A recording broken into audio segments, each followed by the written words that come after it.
नमस्कार दोस्तों। अगर मैं आपसे कहूं कि धरती के 4.5 बिलियन ईयर्स के इतिहास को अगर हम एक 24 घंटे की घड़ी यानी 24 आवर क्लॉक मान लें, तो हम इंसान यानी मॉडर्न ह्यूमंस इस धरती पर रात के 11:58 और 43 सेकंड पर आए हैं। जी हाँ, हमारे अस्तित्व को धरती के इतिहास में 2 मिनट भी पूरे नहीं हुए हैं, लेकिन इन चंद पलों में हमने आग की खोज की, पहिया बनाया, पिरामिड खड़े किए और चांद पर कदम रख दिया। लेकिन सवाल यह है कि आखिर ये सब शुरू कैसे हुआ? क्या हम वाकई बंदरों से बने हैं? अगर हां, तो आज के बंदर इंसान क्यों नहीं बन रहे? आज के इस वीडियो में हम 60 लाख साल पुराना एक टाइम ट्रैवल करेंगे, अफ्रीका के घने जंगलों से लेकर आज के मॉडर्न शहरों तक की कहानी। आइए जानते हैं मानव उत्पत्ति की पूरी कहानी। सबसे पहले एक बहुत बड़े मिसकंसेप्शन को दूर करते हैं। लोग अक्सर कहते हैं कि इंसान बंदरों से विकसित हुए हैं। ये तकनीकी रूप से गलत है। सच ये है कि हम बंदरों से नहीं, बल्कि हम और बंदर, खासकर चिंपांजी, एक ही पूर्वज यानी कॉमन एंसेस्टर की संतान हैं। करीब 60 से 70 लाख साल पहले अफ्रीका में एक प्रजाति रहती थी। किसी वजह से ये प्रजाति 2 समूहों में बट गई। एक समूह जंगलों में ही रह गया, जो आगे चलकर चिंपैंजीज और बोनोबोज बना, और दूसरा समूह जंगलों से बाहर निकला, जिसने एक अलग रास्ता चुना। ये रास्ता था इंसान बनने का। लेकिन ये बदलाव हुआ क्यों? वैज्ञानिक बताते हैं कि उस समय ईस्ट अफ्रीका का मौसम बदल रहा था। घने जंगल खत्म हो रहे थे और उनकी जगह ले रहे थे बड़े बड़े घास के मैदान, ग्रासलैंड्स। हमारे पूर्वजों के लिए पेड़ों पर रहना अब सुरक्षित नहीं था। भोजन की तलाश में उन्हें जमीन पर उतरना पड़ा, और यहां हुआ इवोल्यूशन का सबसे बड़ा चमत्कार, बाइपेडलिज्म यानी 2 पैरों पर चलना।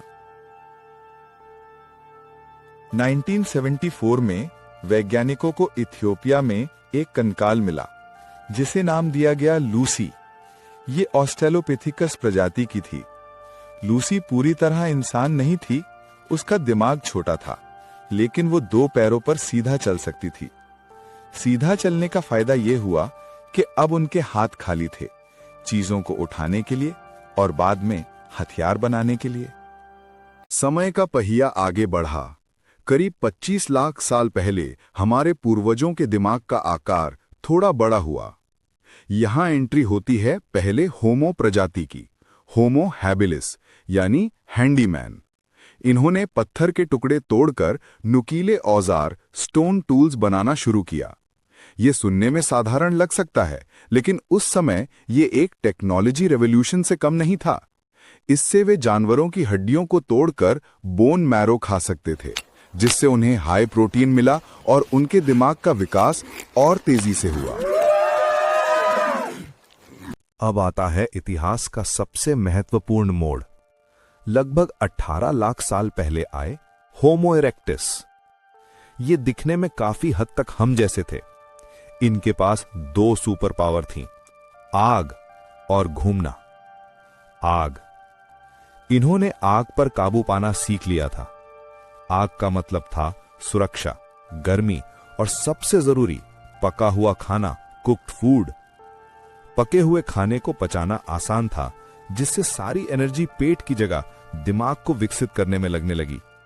घूमना, होमो इरेक्टस पहले ऐसे मानव थे जो अफ्रीका से बाहर निकले।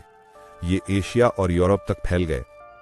जब हमारे पूर्वज दुनिया भर में फैल रहे थे, तो अलग अलग वातावरण की वजह से वे अलग अलग प्रजातियों में बदल गए।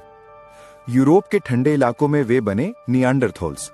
ये हमसे ज्यादा ताकतवर थे, इनका दिमाग भी बड़ा था, और ये बर्फीले तूफानों में भी जिंदा रह सकते थे।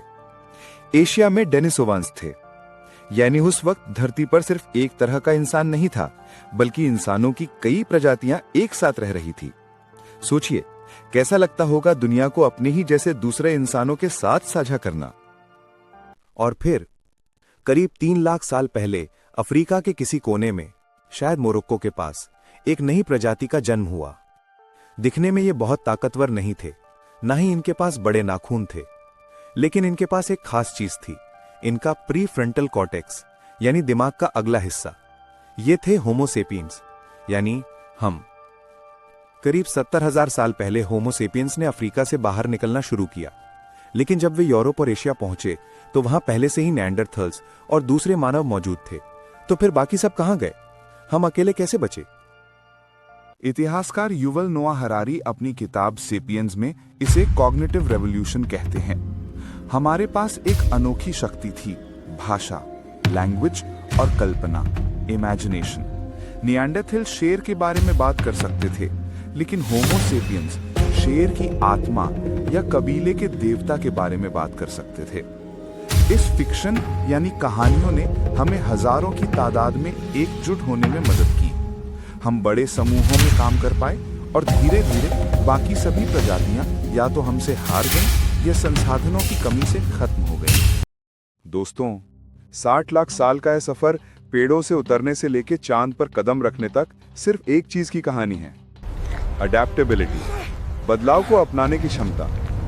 हम सबसे ताकतवर नहीं थे, सबसे तेज नहीं थे, लेकिन हम सबसे ज्यादा होशियार और सहयोग करने वाले थे।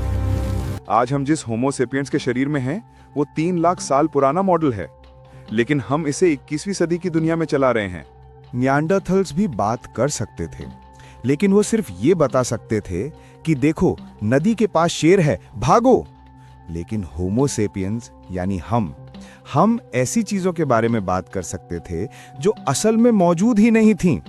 हम कह सकते थे कि देखो शेर हमारा देवता है, अगर हम मिलकर शेर का शिकार नहीं करेंगे तो देवता नाराज हो जाएगा। इस फिक्शन यानी कहानियों ने हमें एकजुट किया। निएंडरथल्स मुश्किल से 20 या 30 लोगों के झुंड में काम करते थे, लेकिन विश्वास और कहानियों के दम पर होमो सेपियंस हजारों की तादाद में एक साथ मिलकर काम कर सकते थे। जब हमारा सामना निएंडरथल से हुआ तो ये लड़ाई ताकत की नहीं बल्कि संगठन की थी। हमने धीरे धीरे उन्हें संसाधनों से वंचित कर दिया या शायद उनसे युद्ध किया, और करीब 40,000 साल पहले हमारे आखिरी चचेरे भाई निएंडरथल्स इस धरती से हमेशा के लिए गायब हो गए। अब धरती पर सिर्फ एक ही मानव प्रजाति बची थी, होमो सेपियंस। इसके बाद का इतिहास बहुत तेजी से बदला। करीब 12,000 साल पहले हमने खेती शुरू की। हम घुमंतू शिकारी से किसान बन गए। हमने गांव बसाए, फिर शहर, फिर साम्राज्य, और आज हम यहाँ हैं। हमने प्रकृति को अपने हिसाब से ढाल लिया। हमने नदियों के रास्ते मोड़ दिए, पहाड़ों को काटकर सुरंगें बना दी। हमने ऐसे वायरस को खत्म कर दिया जो हमें मार सकते थे। लेकिन दोस्तों, इस कहानी का अंत एक सवाल के साथ होना चाहिए। शारीरिक रूप से हम आज भी वही 3 लाख साल पुराने शिकारी हैं। हमारा दिमाग आज भी चीनी और फैट को देखते ही ललचाता है, क्योंकि लाखों साल पहले इसकी कमी थी। हमारा शरीर आज भी दिन भर कुर्सी पर बैठने के लिए नहीं बना है, बल्कि मीलों चलने के लिए बना है। शायद यही वजह है कि आज इतनी सुख सुविधाओं के बाद भी इंसान मानसिक रूप से तनाव में है और शारीरिक रूप से बीमार। हम एक मॉडर्न दुनिया में फंसे हुए आदि मानव हैं।